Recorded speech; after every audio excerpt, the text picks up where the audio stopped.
Greetings, comrades. My name is Gigantals, and as you can see, my shelves look a bit bare and I've got boxes over there. That's because I'm just preparing to go back home and everything. I'm reaching the end of my time here. Well, at least for my time at university for my second year. I finished a module last night, which I've got 2 weeks left, and then I'm out of it. Yeah, I've moved the calendar. Ow!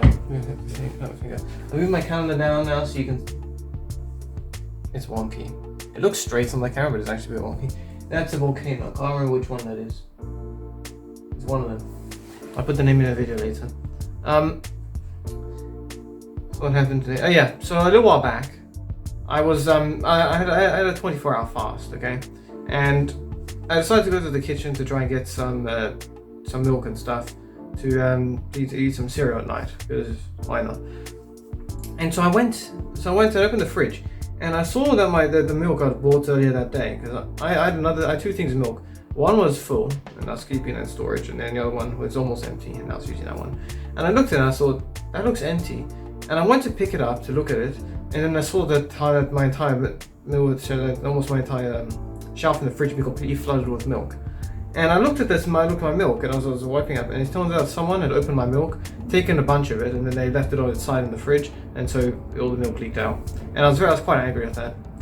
I know you can probably say that I'm crying over spilt milk, but in my defense, I wasn't crying. I was just very angry. It took a lot of self-control not to try and get revenge.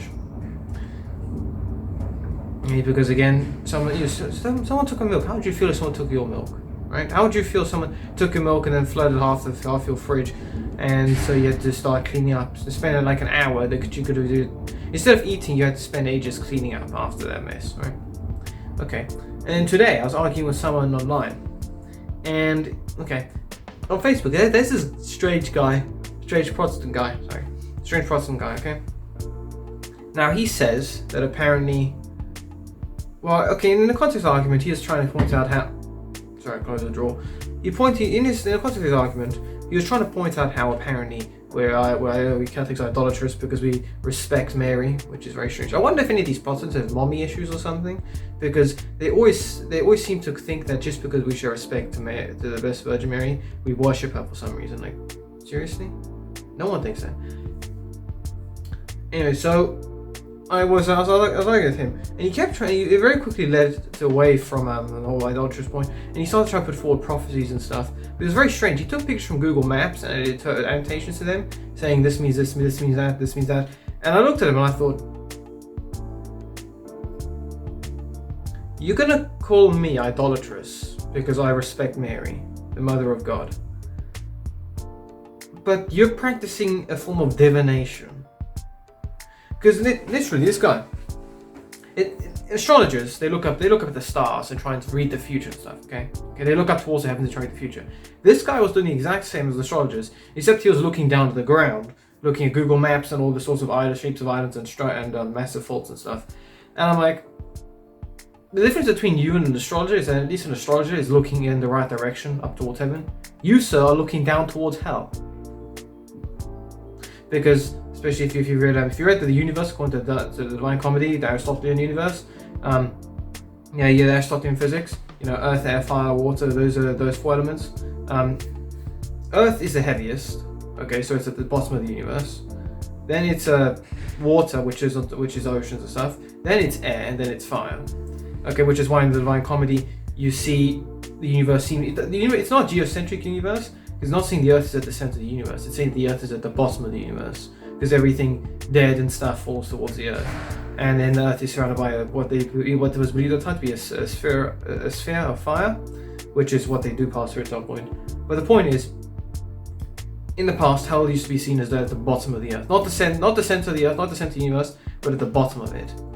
And so even though the Earth was around, that would technically mean that that hell is at the very center. Hell is at the very bottom of the Earth.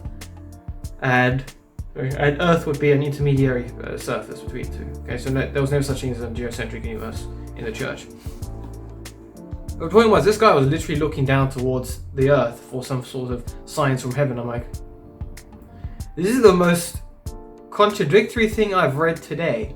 And as I was arguing with this guy back and forth for a little bit, and he ended up drying. After I pointed that out to him, he quickly backed off and a whole bunch of people started jumping on the bandwagon and liking all my comments. I was like, whoa, there's so many comments being liked. But the point I was trying to make is important here. You have these hypocrites, okay? And they're trying to divine things. Like they moan about us and talk about how you didn't get your stuff from the Bible, everything, you're anti-biblical and stuff. And then this guy comes forward and puts something as stupid as, look at the shape of these islands. It's this, it's that, it's that. Or look at the shape of the Scotia plate. It's the snake of Revelation. And then there's lightning from heaven, which is some sort of fault from South Africa.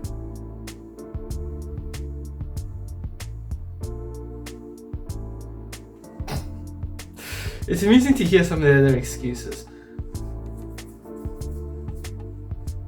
Yeah, just it's funny. You guys may run into them. Not the weirdest things I've heard. I remember one time I was arguing with a fundamentalist, and there was one guy who was trying to propose that Pangea, like all the continents come together to form one. Okay, he says that apparently if the Earth was in the past, the Earth was 50% smaller. And so all the continents are fit together into one, and then the Earth expanded over time, like during the flood, and it cooled and expanded during the flood or something, and then all the continents broke apart. So if you could so much shrink the Earth, all the continents fit together. And I looked at this guy's figure, I was like, what? And he said, and I asked him because I'm a geologist, I asked him, where are you going to get the new rocks from? And he says, oh, plants produce rocks. I could have done this. I could have done something like this. Okay, Sabrina. I want you to grow rocks. Grow rocks for me. Grow rocks for me. Grow rocks for me. I could have done that to him, and then he was stupid and arguing his way forward. Because plants do not grow rocks. They do not grow rocks or produce rocks or anything. What they do is they break apart rocks to help form soil and sands and other stuff. But they do not produce rocks. Okay, this guy, his expanding Earth thing was a joke. What else? Oh yeah, I was on Etsy last night. Okay, and I was looking through a bunch of things. And now I like collecting crystals and rocks and stuff. Okay, and I want to do videos about them, but unfortunately it's a bit late to do that. And I'm still waiting for my ultraviolet torch to be sent from Exeter, which should have been here ages ago, but it's been several months now. Don't know where it's gone. Anyways, I'm waiting. So I collect a lot of rocks and minerals, and I buy a lot of things from Etsy. Now, for some reason, when I collect crystals, it starts recommending. You like on Etsy, you get recommended things. It started recommending me, what was it? Crystal Goddess, and I was like, what? So I clicked on the search, and I'm like, okay, what is this? Let me put it this way. If a teenage boy suddenly becomes interested in paganism, okay, in paganism and in the Mother Earth thing and everything, do not take his beliefs with a massive pinch of salt, because he may maybe just be attracted to the sheer amount of nudity you get in all the statues and idols of all these mother goddesses and everything. I mean seriously. I guess the same can also apply for women, for teenage girls who also get interested in paganism, because for some reason, one of these recommended shops that came up, so something like these multiple sized like phalluses of various crystals. I'm like,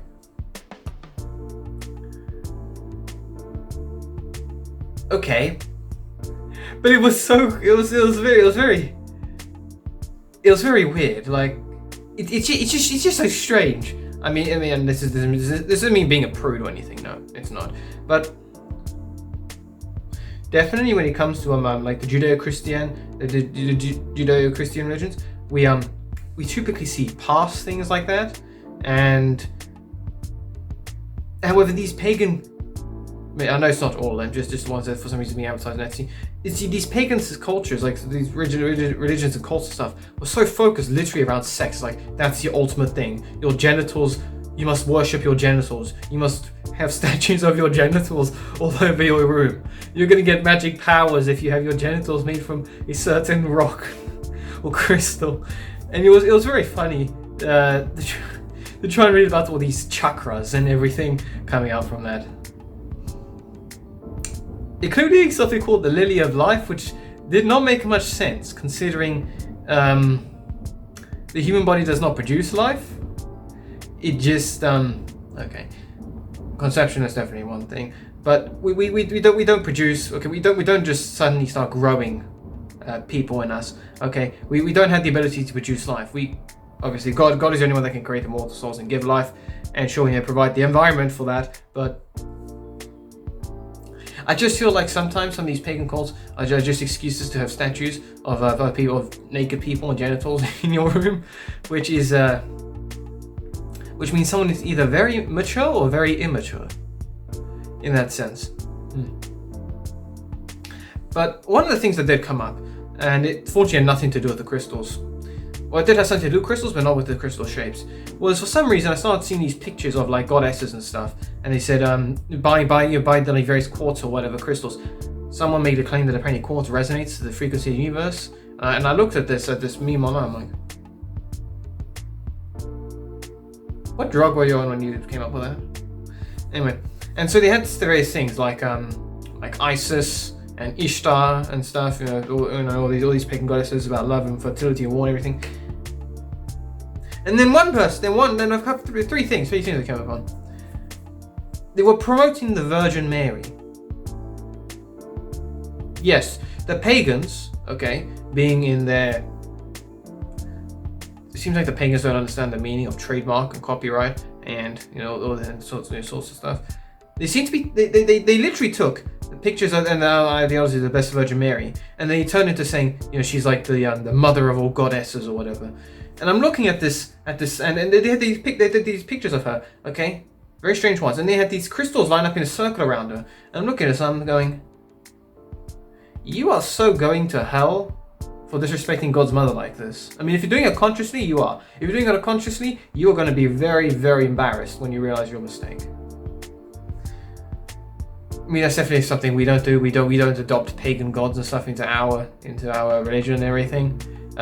Symbology, we do adopt some pagan symbols, but A, they don't have pagan symbols attached to their symbolism attached to them anymore. B, there's no worship of those those pagan gods anymore.